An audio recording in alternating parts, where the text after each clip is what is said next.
মন আমার কেন বান্ধ দালান ঘর একদিন মাটির ভিতরে হবে ঘর মন আমার কেন বান্ধ দালান ঘর মন আমার কেন বান্ধ দালান ঘর মন আমার কেন বান্ধ দালান প্রাণ পাখি উড়া যাবে দেহ পিঞ্জির ছিঁড়ে মাটির দেহ রবে পড়ে স্বর্ণ মাটির উপরে প্রাণ পাখি উড়ে যাবে দেহ পিঞ্জির ছিঁড়ে মাটির দেহ রবে পড়ে স্বর্ণ মাটির উপরে মন আমার কেন বান্ধ দালান ঘর মন আমার কেন বান্ধ দালান ঘর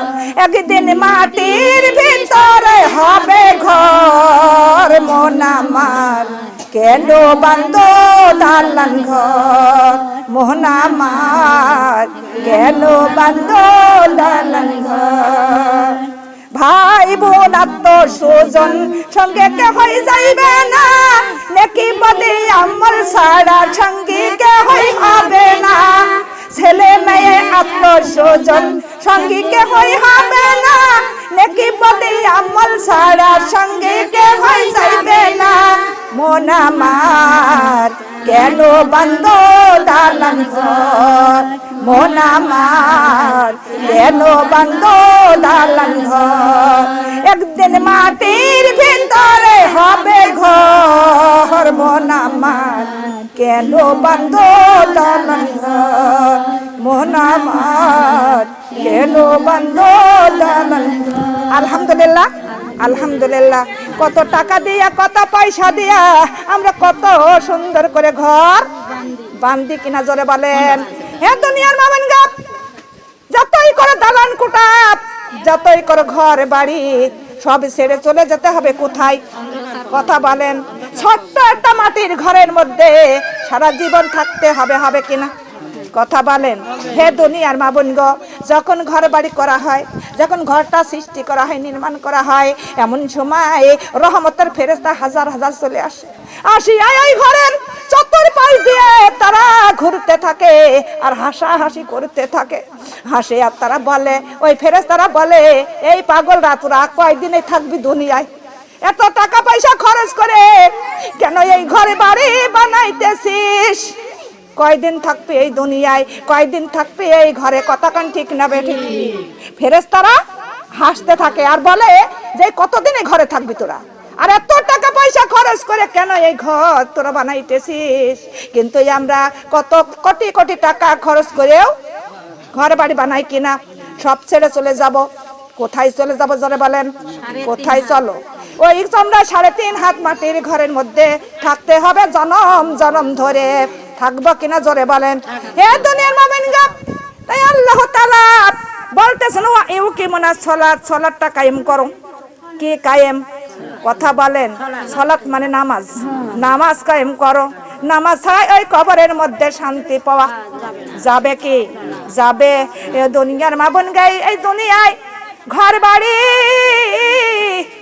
করিয়া দামি দামি কত খাট পালং তোমরা কত বিছনা দামি দামি ড্রেসিং টেবিল এবং চেয়ার কত কি দিয়ে ঘরটা সাজানো হয় হয় কিনা জোরে বলেন কত কি দিয়ে সাজাও কিন্তু যত মালপত্র দিবেন ততই ঘরটা আরো সৌন্দর্য দেখা যায় কিনা দুনিয়ার মামনগা ওই রকম তোমরা মাটির ঘরটাও সাজাইয়া নাও কিন্তু এই কবর সাজাও মাগো প্রথমে নবীর মুখের কালিমা দিয়া ওই ঘরটা সাজাইয়া নাও 5 ওয়াক্ত নামাজ দিয়া ওই ঘরটা সাজাইয়া নাও ওরে এক মাস রোজা দিয়া ওই ঘরটা সাজাইয়া নাও গো মা কোরআন হাদিস দিয়া জোরে বলে সুবহানাল্লাহ ওই ঘরটা সাজাইতে হবে কিনা কথা বলেন ওই ঘর সাজানোর দরকার ওই ঘরটা যদি না সাজাও ওই ঘরের মধ্যে কোনোদিনও শান্তি পাওয়া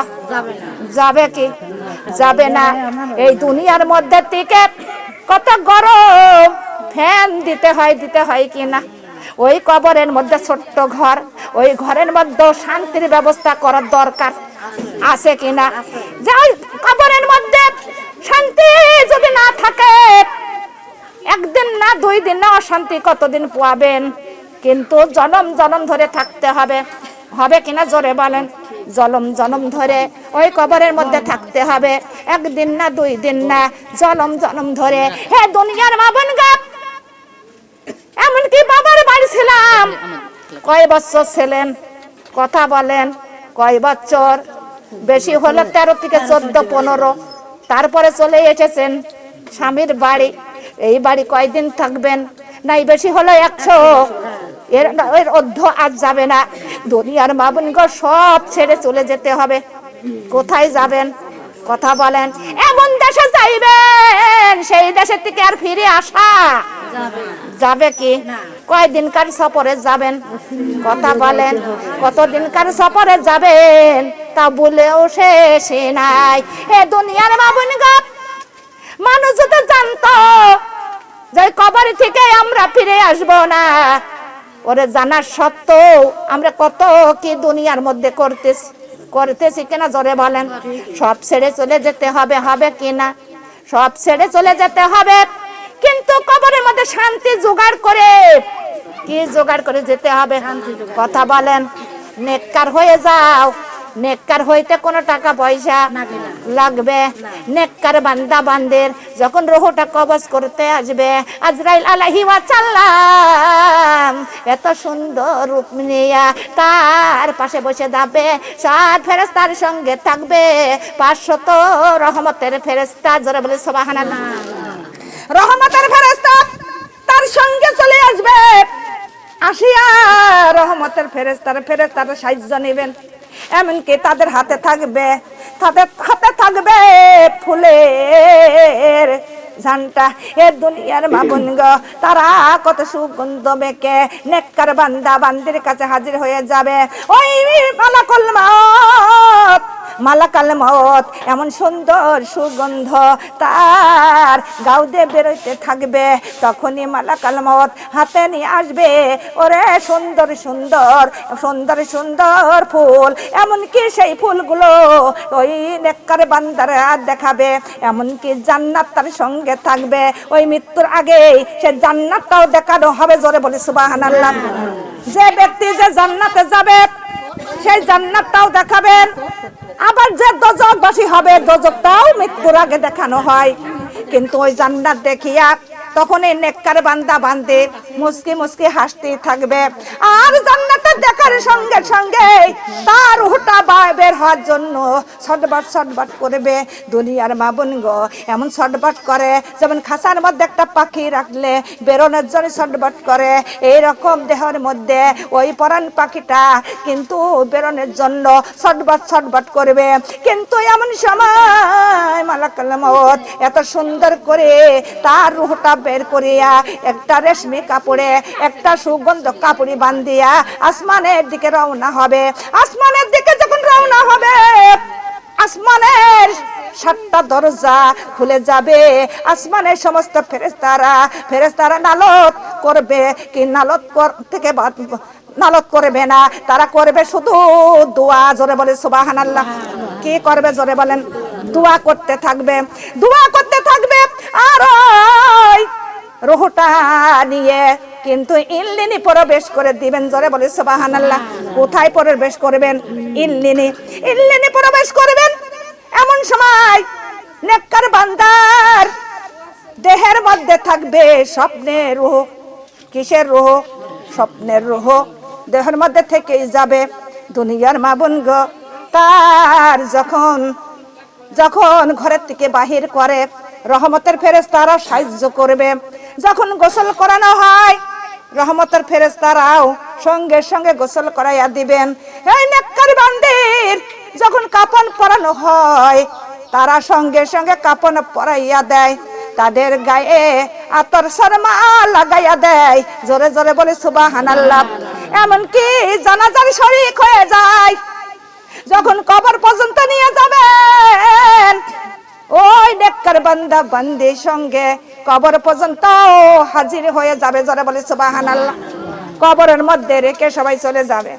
কবরের মধ্যে যাইতে না যাইতে নেককার কবরের মধ্যে কোরআন হাদিস এবং রোজা নামাজ সবই তার সঙ্গে হাজির হয়ে যাবে। জোরে বলি সুবহানাল্লাহ।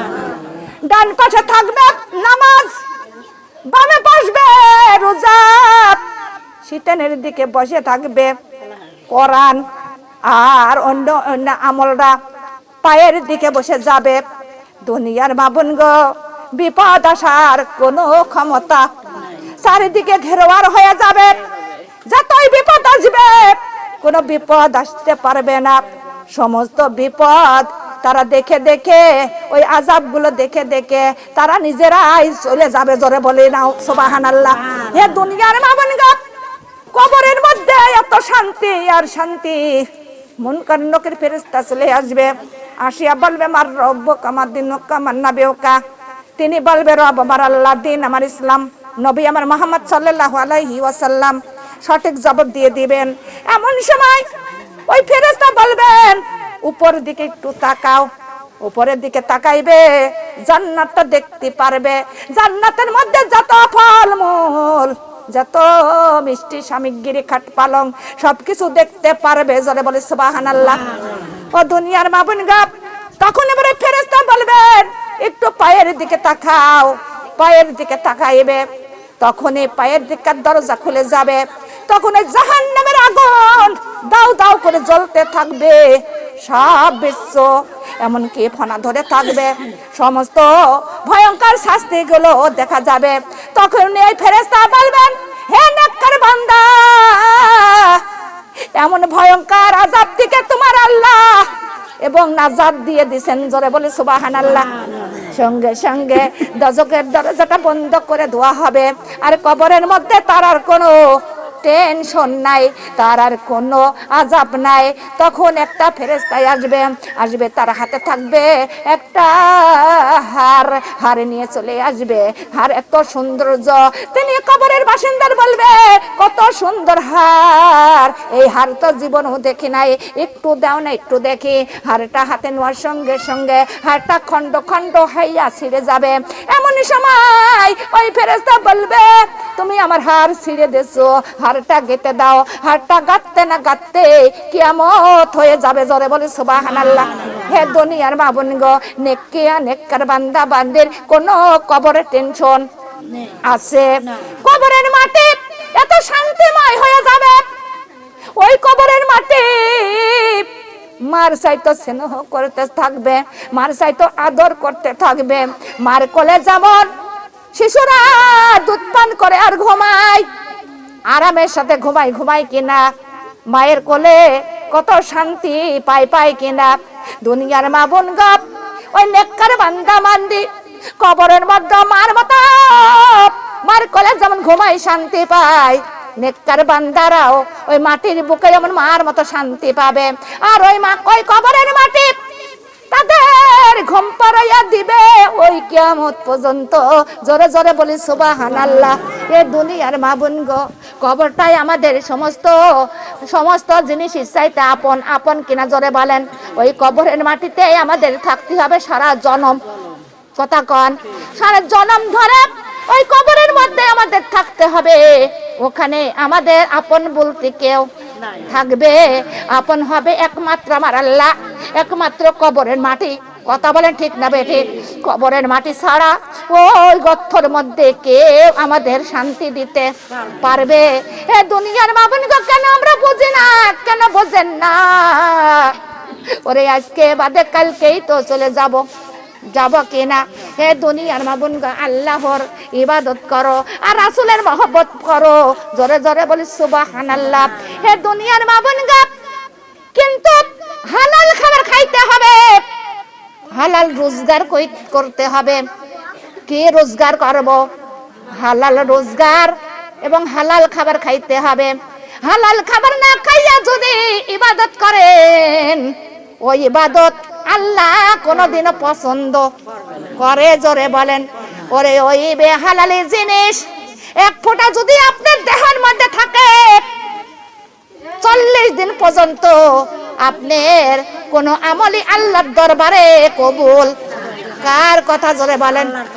হে দুনিয়ার মা বোন গো, তাহলে আমরা হারাম হালাল বেছে খাবো। কি খাবো? হারাম হালাল বেছে খেতে হবে। কিন্তু একদিন একটা আল্লাহর ওলি, তার নাম ছিল ইব্রাহিম বিন রহমতুল্লাহ আলাইহি। নামটা কি? ইব্রাহিম বিন রহমতুল্লাহ আলাইহি। কিন্তু বাড়ি ঘর দুয়ার দালান কোটা টাকা পয়সা সব ছেড়ে আল্লাহর পাওয়ার জন্য, আল্লাহ রাসূলের পাওয়ার জন্য একটা বনে বসে শুধু আল্লাহর জিকির করে। জোরে বলে সুবহানাল্লাহ। কার জিকির? আল্লাহর জিকির করতেছে। একে একে কিছুদিন হয়ে গেল, তার বাড়ি থেকে কোনো কিছু আনেন নাই।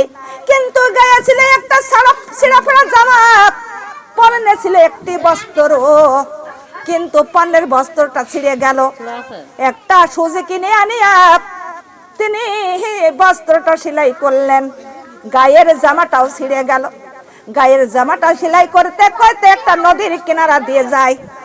নদীর কিনারা দিয়ে যাইতে যাইতে ওই সুজটা নদীর মধ্যে পড়ে গেল। যখন পড়ে গেল, সুজটা তখন খোঁজাখুঁজি করতে লাগলো। কিন্তু সুজ কি খুঁজলে পাওয়া যায়? কথা বলেন। কিন্তু ওই পানির প্রাণীরা তখন পানির মধ্যে উঠিয়া বলে, হুজুর আপনি কি খুঁজতেছেন? বলে আমার সুজ হারাইয়া গেছে। বলে কেমন সুজ, কিসের সুজ? আমি খুঁজে দেব। পানির প্রাণীরা তখন ওই নদীতে ডুব মারলেন। ডুব মারি একটা স্বর্ণের সুজ এনে দিলেন। স্বর্ণের সুজ যখন এনে দেয়, বলে হুজুর এই দেখেন, এটা আপনার সুজ নাকি? বলতেছে না, আমার তো স্বর্ণের সুজ না, আমার সুজটা হলো লোহার সুজ। তখন পানির প্রাণীরা আবারও ডুবি দিলেন। ডুবি দিয়ে একটা লোহার সুজ এনে দিলেন। তখনই ইব্রাহিম বিন রহমতুল্লাহ আলাইহি তখনই লোহার সুজটা গ্রহণ করলেন। কিন্তু স্বর্ণের সুজ গ্রহণ করলেন না। আমাদের সমাজের মধ্যে এমন লোভী মানুষ আছে কি আছে না? কথা বলেন। দুনিয়ার মা বোনগা এমনকি নিজের ভাইকে ঠকাইয়া দেয়, আছে কিনা? এমন মা বাবা আছে নিজের সন্তানকে ঠকাইয়া দেয়। কথা বলেন না কেন? এমন সন্তান আছে মা বাবার ঠকাইয়া দেয়, নিজের মা বোনকে ঠকায়। এমন এই আমাদের সমাজে আছে কিনা? কথা বলেন। ভয় করতে হবে কার? কথা বলেন। আল্লাহর ভয় করে চলো।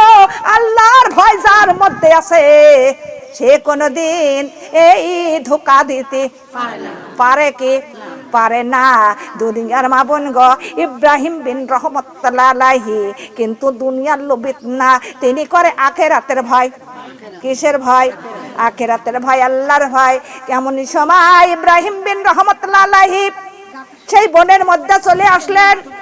বনের মধ্যে আসিয়া আবার আল্লাহর ইবাদত করে।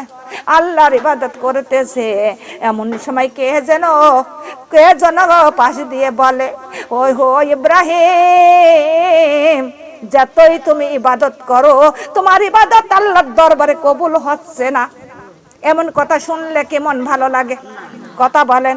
মনের মধ্যে খারাপ লাগতেছেন, মনের মধ্যে কষ্ট পাইতেছেন।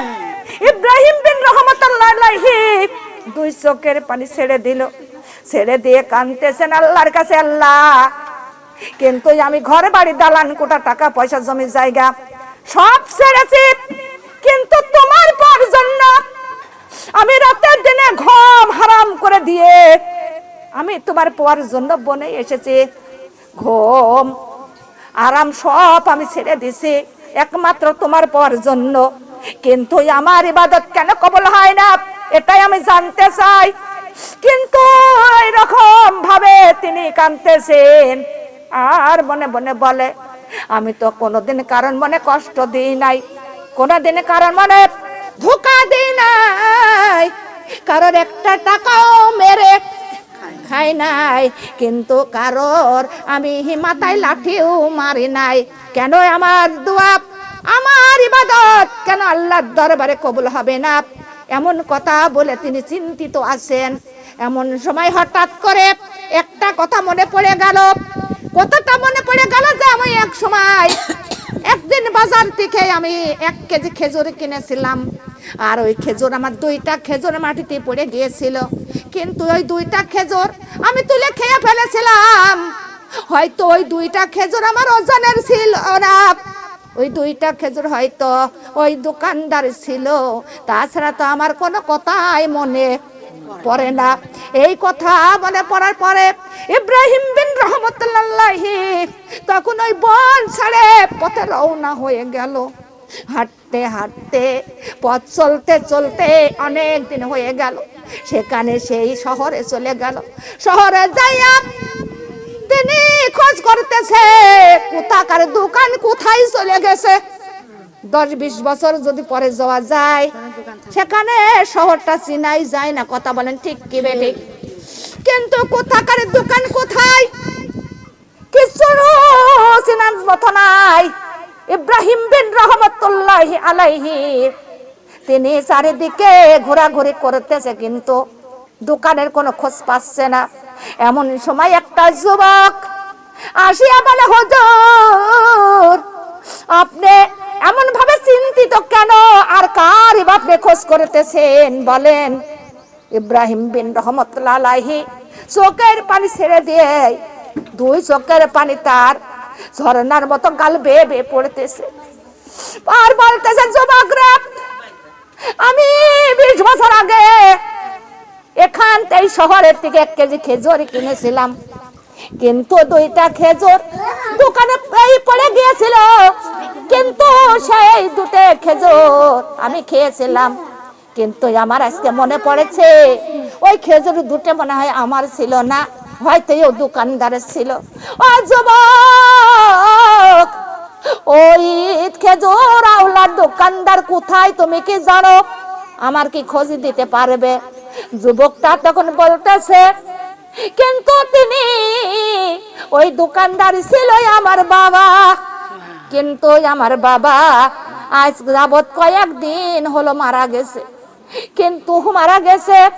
তখন ইব্রাহিম বিন রহমতুল্লাহ আলাইহি আরো কাঁদতেছেন, কেন্দে কেন্দে বলে, যুবক রে, কিন্তু তোমার বাবা মারা গেছে, আমার 2টি খেজুরের হক তুমি আমার মাফ করে দাও। যুবকটি বললেন, হুজুর কিন্তু আমরা তো 2 ভাই, কিন্তু আমার বাবার যা সম্পত্তি ছিল আমরা 2 ভাই ভাগে ভাগ করে নিয়েছি সমান করে, কিন্তু হুজুর আমি একটা খেজুরের হক মাফ করতে পারবো, আর একটা খেজুরের হক মাফ করতে পারবো না। তখন একটা খেজুরের হক মাফ করলেন, আর একটা খেজুরের হক মাফ করলেন না। তিনি আবার বলতেছে, ও যুবক, তোমার সেই ভাই কোথায় আছে তুমি কি জানো? বলেন, না, ভাই কোথায় গেছে আমি জানি না, আমি খোঁজ খবর রাখি না।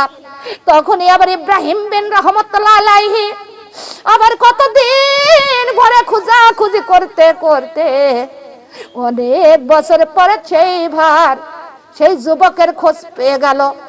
খোঁজ পেয়ে তার কাছ থেকে আবার ক্ষমা চাইয়া আবার ওই বনের ভিতরে চলে গেল। বনের মধ্যে যে আবার আল্লাহর ইবাদত করে, আল্লাহর ইবাদতে মগ্ন। তখন আবার কিছুক্ষণের মধ্যে আওয়াজ চলে আসলো, হুজুর এখনই আপনার ইবাদত আল্লাহর দরবারে কবুল হইতেছে এবং আল্লাহর দরবারে পৌঁছাচ্ছে। জোরে বলে সুবহানাল্লাহ।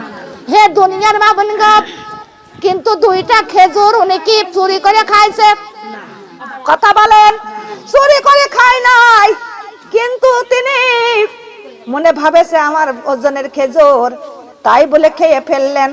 তাই যদি তার ইবাদত আল্লাহর দরবারে কবুল না হয়, আমরা আজ তো গরু নিয়ে এসে খেয়ে ফেলা দিই।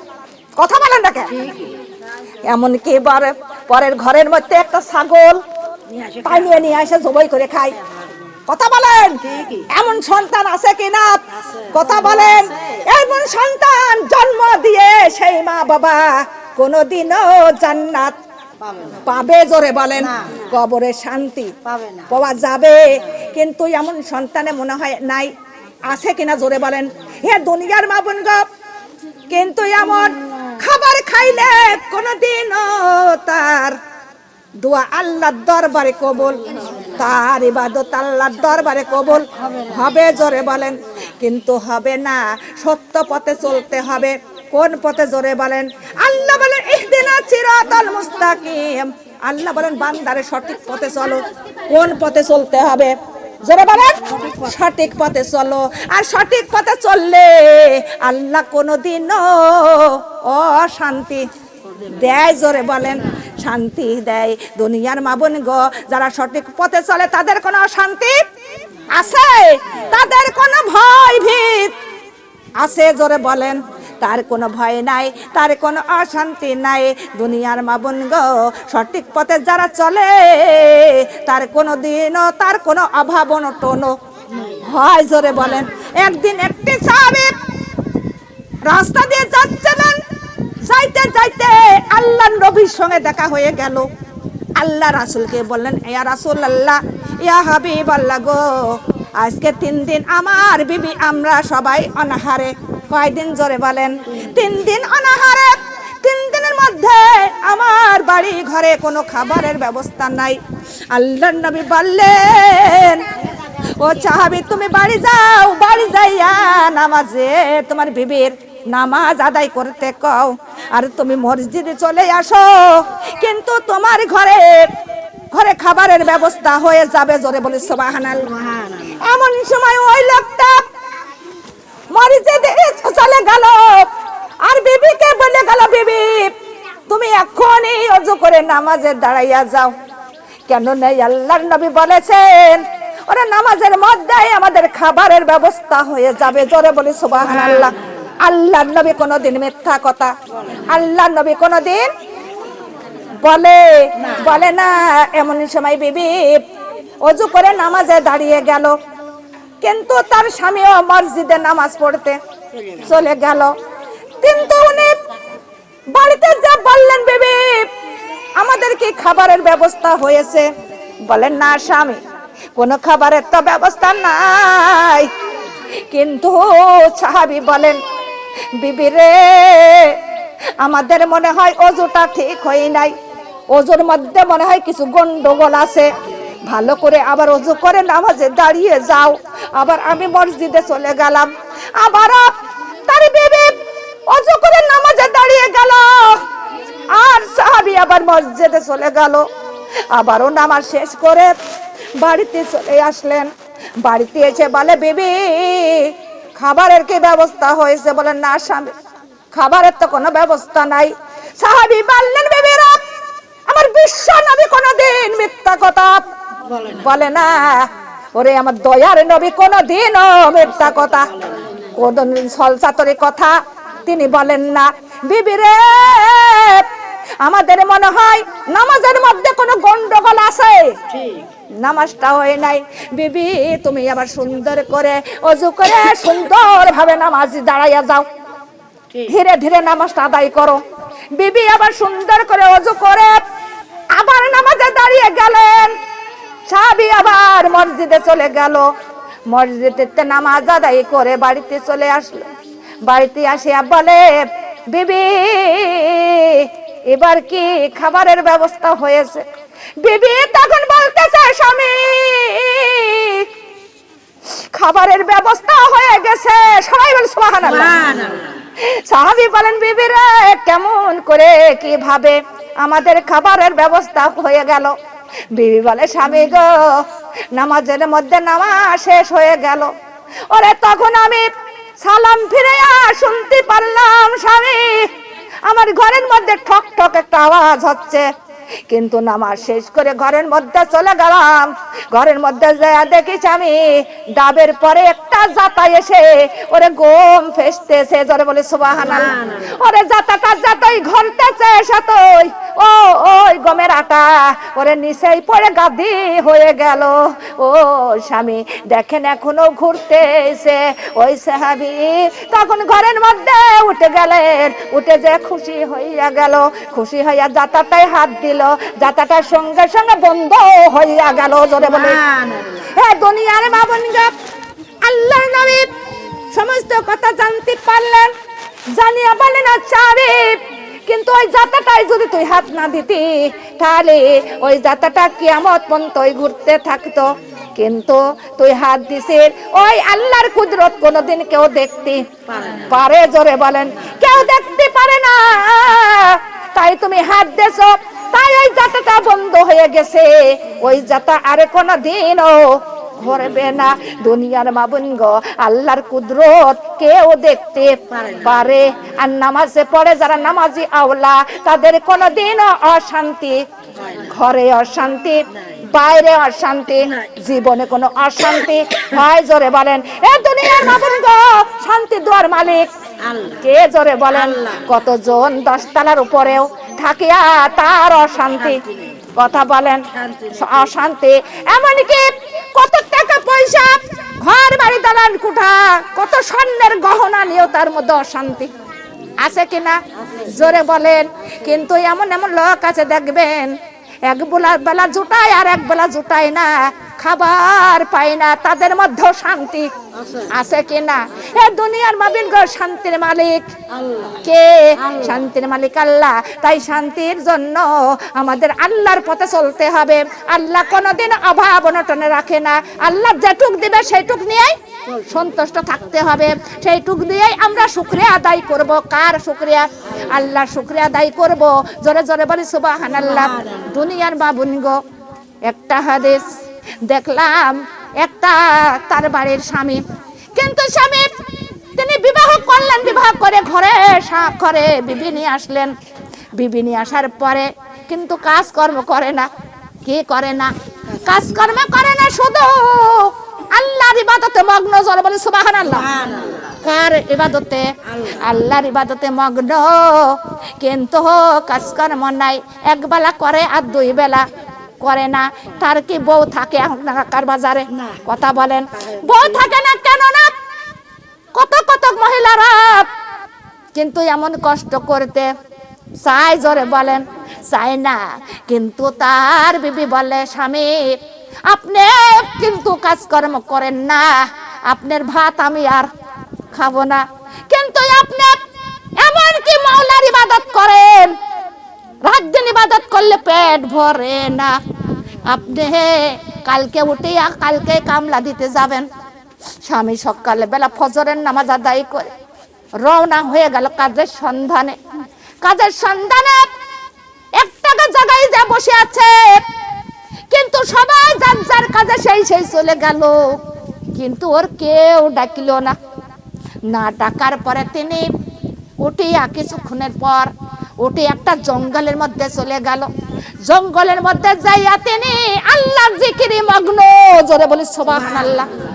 আল্লাহর ইবাদত করতেছে, করতে করতে জোহরের আজান, তিনি ওখানে নামাজ আদায় করলেন, আসরের নামাজ আদায় করলেন, এমনকি মাগরিবের নামাজ আদায় করলেন, ওখানে ইশারের নামাজ আদায় করলেন। ওখানেই বসে আছে, ওখানেই শুধু আল্লাহর ইবাদত করে। ইশার নামাজের পর তখন ধীরে ধীরে তখন বাড়ির দিকে যায়। বাড়ির দিকে একবার পাও আগায়, আবার পাও আগায় না। মনে মনে ভাবে, এখন বাড়ি গেলে আমার বিবি তো নিস্তার থবি না রে, কিভাবে আমি বাড়িতে যাব? তাও তখন শোষিত হয়ে গেছে। এর মধ্যেই তিনি বাড়ি যাইয়া এক কলেজে শুয়ে আছে, বিবি টের পাই নাই। কিন্তু ফজরের আজান হয়ে গেল, বিবি ঘুমাই আছে। উনি ঘুম থেকে উঠে মসজিদে চলে গেল। মসজিদে আবার নামাজ আদায় করে আবার একটা বাজারে যা বসে আছে, বাজারে যা বসে আছে। কিন্তু সবাই যার যার কাজে সেই চলে গেল, ওর কেউ কাজে নিল না। কিন্তু ওই অত ভাগা আবারও সেই বনের মধ্যে যায় আল্লাহর ইবাদত করে। কিন্তু যতই খাবার না থাকুক, তিনি আল্লাহর ইবাদত ছাড়ে না। কিন্তু আল্লাহর ইবাদত করতেছে আর মনে মনে ভাবে, আজকে তো বাঁচে আইছি, কিন্তু আজ বাড়ি গেলে আর নিস্তার নাই। কারণ আল্লাহর কাছে ফরিয়াদ করতে লাগলেন, মাবুদ একবার আমি তো বেঁচে এসেছি, আজ কি করব? আজকে বাড়ি গেলে তার বিবির কামাত হবে না। কিন্তু মাওলা গো, মাবুদ গো, তুমি যা করার দরকার তুমি করো, তোমারই তো আমি কামলা দিই। আর তো কারোর কামলা দিই না, কিন্তু তোমারই আমি কর্ম করি। তুমি আমার কি দেবা জানে না। যার কাছে কর্ম করা যায় তার কাছে চাওয়া যায়, যার কর্ম করা যায় না তার কাছে চাওয়াও যায় না মাবুদ গো। কিন্তু কিভাবে আমি আর বিবির কাছে আমি যাব, এই খালি শূন্য হাত নিয়ে এইভাবে আল্লাহর কাছে ফরিয়াদ করতে লাগলেন। এমন সময় ওখানে আল্লাহর কাছে ফরিয়াদ করতেছে, এমন সময় একটা লোক তার বাড়িতে চলে গেল, যে একটা থলে নিয়ে যায় তার বিবির সালাম দিয়ে বললেন, এই দেখেন আপনার স্বামী আপনার জন্য কিছু টাকা পয়সা স্বর্ণের মোহর পাঠাইছে। তখন বিবিটা দৌড়ে আসলেন, আসিয়া তখন থলেটা হাতে নিল। থলাটা হাতে নিয়ে দেখে কত স্বর্ণের মুক্তা, স্বর্ণের জিনিসপাতি। সেইটা দেখে বিবি ঘরে নিয়ে চলে গেল। একটু পরে স্বামী চলে আসলো। স্বামী এসে স্বামীর কাছে বলতেছে, স্বামী গো আপনি কি পাঠাইছেন কার কাছে?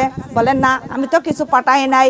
বলতেছে একটা লোক আমার বাড়িতে একটা থলে ভরে টাকা পয়সা আর স্বর্ণের জিনিসপাতি আমাকে দিয়ে গেছে। তখন এই স্বামী অবাক হয়ে গেল, দেখি অবাক হয়ে বলতেছে, ও বিবি আমি যে কর্ম করি আমার আল্লাহর, আর আল্লাহ কোনোদিনও ঠকায় না। ঠকায় জোরে বলেন। কিন্তু তখন বলল, বিবি রে বিবি, কিন্তু তুমি যে আমার সাথে এমন ব্যবহার করো, আমি মাওলার ইবাদত করে মাওলা আমার কোনোদিনও ঠকায় না।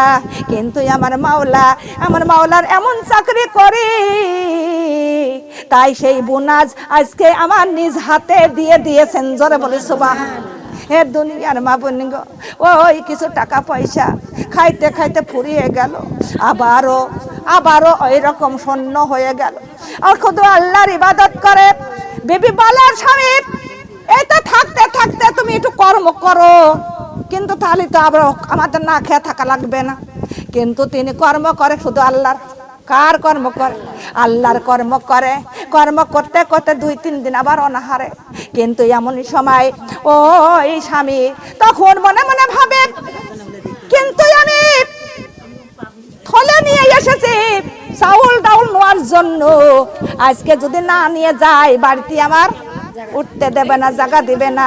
কিন্তু তিনি ওই গাঙ্গের নদীর দিকে এক থলে বালু ভরেছে। কি ভরেছে? বালু ভরে নিয়ে তখন বাড়িতে চলে গেছে। বাড়িতে যাইয়া সালাম দিলেন, বিবি সালামের জবাব দিয়ে বের হয়ে গেলেন। যখন বের হয়ে গেলেন তখন বলতেছে বিবি রে তুমি আজকে কিছুই বলেন না, কিন্তু আমি এই দেখো এক থলে তোমার জন্য চাল ডাল নিয়ে এসেছি। বিবি থলেটা নিয়ে এক জায়গায় রেখে দিলে, কিন্তু দেখলেন না জোর মধ্যে কি আনেছে।